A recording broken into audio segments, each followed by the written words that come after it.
Welcome, my ghouls and ghoulettes, to another one of my Goosebumps reads. This time, I'll be doing the book Cry of the Cat from the Goosebumps 2000 series. The tag phrase in the front of the book is called Dead Cat Walking. Listener, beware, you're in for a scare. 1. The cat opened his jaws in a shrill cry of attack. Gobs of white drool slid down his curled fangs. His yellow eyes glowed like headlights. As he howled, the cat arched his back. His dark fur stood straight up as if shot by electricity. The howl ended in a terrifying hiss. The oval eyes glowed even brighter, so bright the frightened girl had to turn away.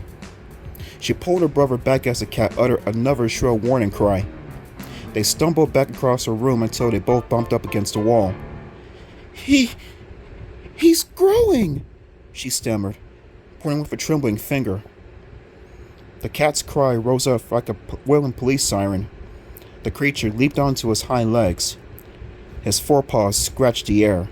Pointed claws curled out from the fur. White drool splashed the bedroom floor as the cat hungrily flicked the points of his fangs with a purple tongue. Once again, the shrill cry ended in a long, angry hiss. As his paws furiously raked the air, the cat grew. His hind legs stretched.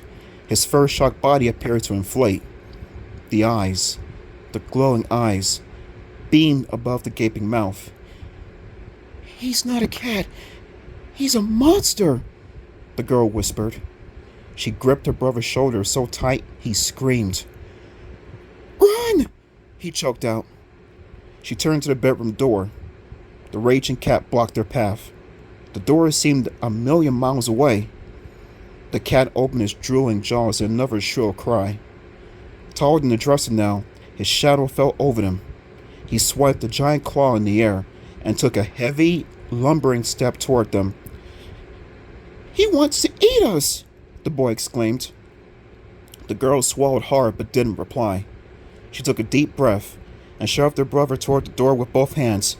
"Move! Now!" They both hurtled to the bedroom door. The cat's cry became a roar. She pushed her brother again, trying to guide him around the swiping, thrashing claws. "No!"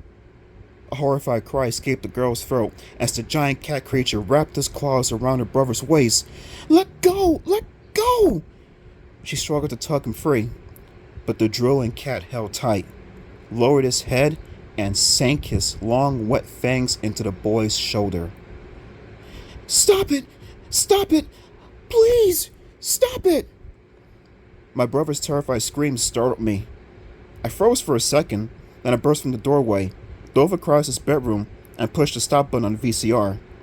The TV screen went black. I turned to the little guy. He sat on the edge of his bed, hugging himself, shaking like a terrified mouse. "Tanner, what is your problem?" I scolded. "Why do you rent these frightening movies? You know you always get scared." I'm not scared," he stammered in a tiny voice. What a liar. "Well, maybe I'm a little scared," he confessed, lowering his round dark eyes to the floor. I felt so bad for him. I wanted to hug him, but Tanner won't let anyone in the family touch him. I know it's weird, but he's just going through a stage. "I didn't think the video would be that scary," he said, shaking his head. "The box didn't look that scary." "What's the movie called?" I asked. "It's called Cry of the Cat." I almost laughed. Tanner really does look like a little mouse. He's small and skinny. His black hair is cut real short like mouse fur, and his front teeth stick out just like mouse teeth. "That's not a good movie for a 5-year-old, I scolded.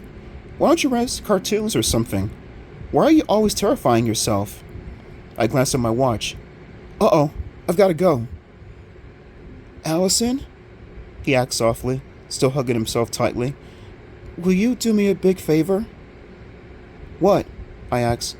"Ask me something fast, Tanner. I'm meeting Ryan. We're already late for play rehearsal." "Could you watch the rest of the movie for me?" he whimpered. Excuse me? I cried. Could you just watch it for me? I want to know what happens to the two kids. I wanted to hug him again. He's just so cute. All my friends are crazy about Tanner. They all want to adopt him as their little brother. Sometimes I can't help it. Sometimes I just have to pinch his cheek or pull one of his ears. I know it breaks his no touching rule, but he's just such a cute guy. Maybe later, I told him. The doorbell buzzed. That's Ryan. I've got to go. I turned back at the door. Are you going to be okay? Tanner nodded. Wish I had a cat, he said softly. Huh? Why do you want a cat? I demanded. A sly grin spread over his face. Because then maybe it would eat all your mice. I laughed. Tanner has always given me a hard time about my mouse collection. I've got hundreds of toy mice in my room. All kinds. Stuffed mice, clay and china mice, wind-up mice. Bye, I said. Allison, have a mice day, he called after me. That's Tanner's big joke. He made it up himself. He's always telling me to have a mice day. I know it's dumb, but it's pretty good for a 5-year-old. I checked myself out in my dressing mirror. I look pretty okay. I have long, straight black hair and big, round olive green eyes. I think my nose is too long and pointy, but my mom says my face will grow into my nose. What does that mean? I don't have a clue. I gave my hair a quick brush and hurried outside to meet my friend Ryan Engel. Ryan was waiting for me on his bike in the driveway. He was combing back his wavy brown hair. Ryan loves his hair. When he saw me coming, he tucked the comb into his khaki's pocket and flashed me a toothy smile. Ryan is a great-looking guy, and he knows it. But he also has a cool sense of humor, and he's smart, and he's nice. Ta-da! He sang out in a fanfare as I pulled my bike from the garage. Here she is, the great Allison Moore. Take a bow. Give me a break, I muttered. I swung my leg over my bike. It's a new bike. I got it for my 12th birthday a few weeks ago. It has about 100 zillion gears, which I haven't figured out. My old bike didn't have gears. Did you memorize your lines? I asked Ryan as we started pedaling down the hill. I clicked the gears. I really didn't know what I was doing. Some of them, he replied. You'll have to help me with the rest. Huh? How am I supposed to remember your part? I cried. I can barely keep up with mine. I braked to slow myself as the hill sloped steeper down. Ryan and I have the biggest parts in our school play. It's an original musical that our music teacher, Mr. Keynes, wrote. I play a royal princess in a mythical kingdom. Ryan is a thief who has entered the castle, pretending to be a prince. He steals the royal jewels, but I fall in love with him anyway. The play is called The Princess and the Jewel Thief.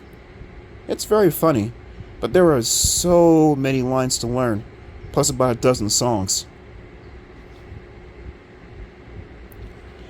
Ryan and I have been spending all of our time trying to learn our parts. We always practice the songs as we ride our bikes the 8 blocks to school. We started singing them as we picked up speed, riding down the middle of Broad Street. The street is downhill all the way, so it's impossible to go slow. Welcome to the castle, we sang. We know you'll have a royal good time. I opened my mouth to start the next line, but I didn't get it out. I saw the red van roaring toward us up the middle of the street, and then I saw a blur of gray in front of my bike. A cat? Yes. No time to swerve. I tried to brake, but my hand slid off the handle. No! The cat darted in front of me. I felt a hard bump under the front tire. Then I heard a harsh squeal of pain. It all happened so fast, but I saw it all. The cat under my bike tire. The cat's body under the wheel. A scrape. A squish. His head, the cat's head, came flying off the body. I saw the wide open eyes, the mouth pulled back in surprise.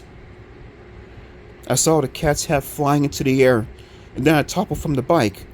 I fell hard to the pavement, landed on my side, on my arm.